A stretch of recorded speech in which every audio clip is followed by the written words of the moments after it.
8 juillet 2020, 8 juillet 2021. Un an déjà qu'Amadou Koulibaly a tiré sa révérence, plongeant Korogo dans l'émoi le plus profond. Les habitants de la cité du Poko se remettent difficilement de la disparition de l'illustre personnage. En tout cas, un an est récent, parce que quand Amadou était là, nous aidions beaucoup de choses. S'il y a un problème, si on allait le voir sur le plat d'appel pour aider les commerçants. Depuis il n'est pas là, vraiment ça nous fatigue. Nous-mêmes prions, comme il y a les ministres qui sont nommés dans le nouveau gouvernement, si un peut venir comme Amadou, en tout cas on prie pour ça. Vraiment, Amadou, il était notre parrain. Depuis son décès, le 8 juillet 2020, les larmes, on les coule à tout moment. Il nous manque beaucoup, il nous manque. Bon, c'est quelqu'un, vraiment on avait beaucoup d'espoir sur lui. Son image restera toujours gravée dans notre tête. Que Dieu veille sur sa personne et lui donne une bonne place dans les cieux. La mort de Amadou Koulibaly a un impact négatif incommensurable sur les activités économiques et sociales à Korogo. Pour l'an 1 de sa disparition, des cérémonies religieuses et politiques sont prévues ici à Korogo. Lecture coranique, veillée de prières et procession de la jeunesse, le tout pour le repos de l'âme de Amadou Koulibaly. Korogo se remettra difficilement de ce vide laissé par le grand homme.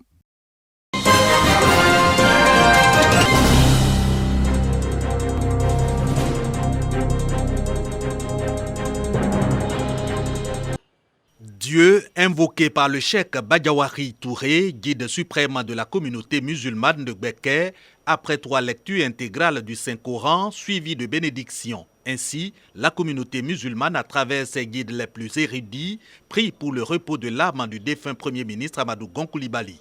Quand Dieu vous rappelle, la seule chose qui peut vous aider dans l'au-delà, c'est la prière. On a lu le Coran 3 fois à sa mémoire, en priant pour lui et pour le pays aussi, pour que Dieu soit pitié de lui, l'accueille dans son paradis. Même prière pour le repos de l'âme du défunt Premier ministre Amadou Koulibaly à la cathédrale Sainte-Thérèse de l'Enfant Jésus de Bouaké. Ici, le père Jean-Baptiste Yeo, vicaire dominical, appuie son homélie sur le livre de Genèse pour rappeler autant que la communauté musulmane les qualités de l'illustre disparu, notamment l'engagement d'Amadou Koulibaly pour la cohésion. Chaque étape de cette journée de prière à la demande des ministres Jean-Claude Kouassi et Amadou Koné en présence d'élus et cadres de Bouaké. Un remerciement au nom du ministre Amadou Koné pour toutes les prières qu'ils ont faites pour le repos de l'âme de notre très cher aimé Amadou Koulibaly. Nous restons attachés à cet homme qui a beaucoup fait pour la Côte d'Ivoire, qui a beaucoup fait pour nous.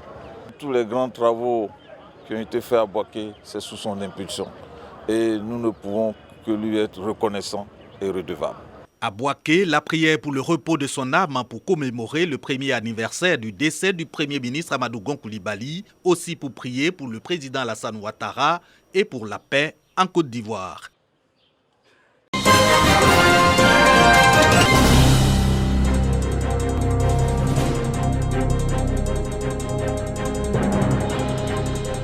Passation de flambeau entre la 5e et la 6e promotion du CAFOP supérieur de Bondoukou. C'est le clou de 2 bonnes années de formation pour ces élèves maîtres qui disposent désormais de savoir-faire et de savoir-être nécessaires pour servir avec efficacité le système éducatif pour lequel ils ont été formés. Ça n'a pas été facile, beaucoup de souffrance, beaucoup de travail. Et le travail reste beaucoup encore à continuer, mais pour ce début-là déjà, nous sommes satisfaits. C'est un encouragement pour nous à bien faire notre travail une fois sur le terrain à la partir de l'année prochaine et nous y tiendrons. Baptisé promotion Kobina Kwasi Adjumani, ces élèves maîtres de la 5e promotion au nombre de 551 ont été exhortés à être des modèles dans leurs différents lieux d'affectation. Chers jeunes, au moment où vous sortez du cycle de la formation théorique, pour entrer dans celui de la formation pratique, je vous exhorte à mettre à profit les techniques pédagogiques et les connaissances que vous avez acquises au cours de votre formation au CAFOP afin d'être cités parmi les meilleurs enseignants de notre pays. Nous attendons de cette promotion donc que sur le terrain, qu'ils soient vertueux, qu'ils soient des travailleurs infatigables, qu'ils soient les formateurs exemplaires à l'image de leurs parrains. Au cours de cette cérémonie, les 10 meilleurs élèves de la 5e promotion ont été récompensés. Un enseignant qui va à la retraite a été aussi primé. Le directeur du CAFOP ainsi que ses adjoints ont été également distingués pour services rendus à la région du Kontougo depuis la création du CAFOP de Bondoukou.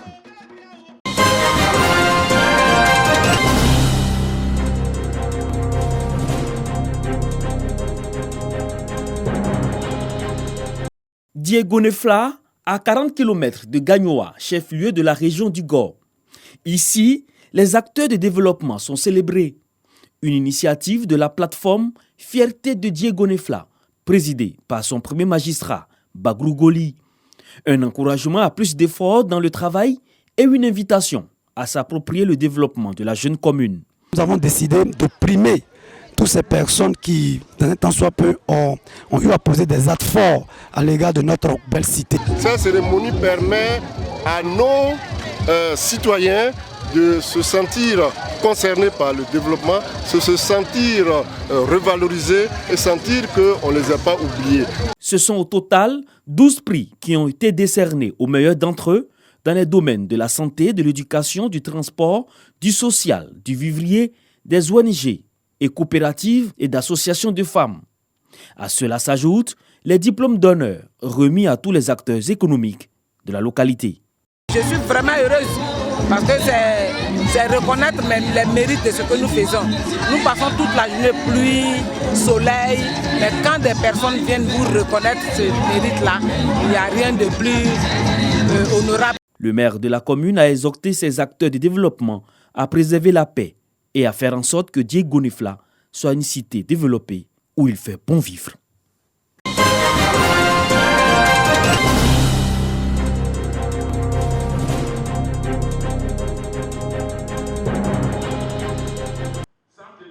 La loi numéro 2014-138 du 24 mars 2014 portant code minier prévoit un comité de développement local minier dans chaque zone d'exploitation minière industrielle. Comité dont le rôle est de contribuer au développement économique et social des localités impactées par l'exploitation. On a essayé d'élaborer ce que nous on appelle le plan de participation à l'économie locale. C'est un plan qui s'articule autour de 3 grands piliers. Le CDM viendra vraiment pour booster à un certain niveau le développement économique local. À Boisflé, région de la Marawi, avant le fonctionnement officiel du comité de la mine d'or de Yaouré, les acteurs du dit comité sont à l'école. Il s'agit d'outiller le corps préfectoral, les élus locaux, les chefs des villages et les présidents des mutuelles sur le fonctionnement de cette structure.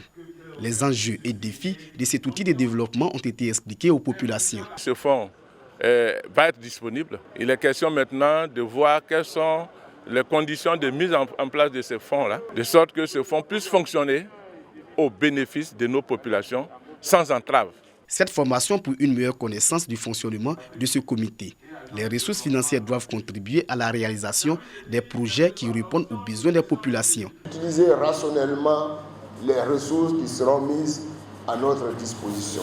Les besoins sont certes immenses, mais dans l'entente et la compréhension, avec des choix pertinents, nous arriverons à desserrer l'étreinte de la pauvreté qui étouffe nos parents. Avant le démarrage effectif des activités du comité de développement local minier, plusieurs actions ont été déjà menées. Réhabilitation d'infrastructures routières, scolaires et sanitaires, emploi de nombreux jeunes des villages dans l'entreprise minière.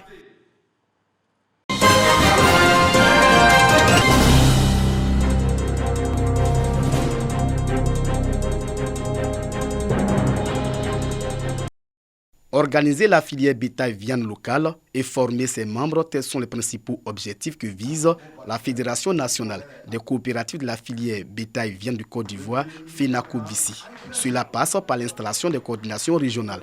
Le nouveau coordinateur de la région du Ourodougou a été officiellement installé et présenté aux acteurs de la filière. Mon devoir maintenant, c'est de former les différentes coopératives de la région pour la bonne marche du filière bétail en Côte d'Ivoire. Le ministère des Ressources animales et halieutiques accompagne la fédération dans son combat de disposer de viande et de produits laitiers en quantité et en qualité en Côte d'Ivoire. Nous, notre travail, c'est de faire de sorte à moderniser l'élevage. Et nous devons apprendre à tous ces acteurs-là les bonnes pratiques de l'élevage et faire de telle sorte que l'Ivoirien puisse avoir de la viande de bonne qualité et à bon prix. Une vision partagée par le président de la Confédération des filières bétail viande des pays de l'Afrique de l'Ouest. Isiaka Savadogo s'est également prononcé sur le conflit entre éleveurs et agriculteurs. Ce qui concerne les dégâts des cultures, on a demandé aussi aux acteurs que ce n'est pas des machettes qu'on prend pour régler le problème. Il y a la loi qui est là pour ça. Parce que les DD sont là, les sous-préfets sont là, les préfets sont là. Il y a les représentants du ministère de l'Agriculture. S'il y a un dégât, on doit aller signaler au préfet. Il va désigner les gens, ils vont aller faire le constat pour réparer les défauts. Avant ce gué-là, les coordinations de la Fédération nationale des coopératives de la filière bétail viande du Côte d'Ivoire, d'Odiné, Korogo et Katoula ont été installées pour les mêmes missions. Prochaine étape, l'Est du pays.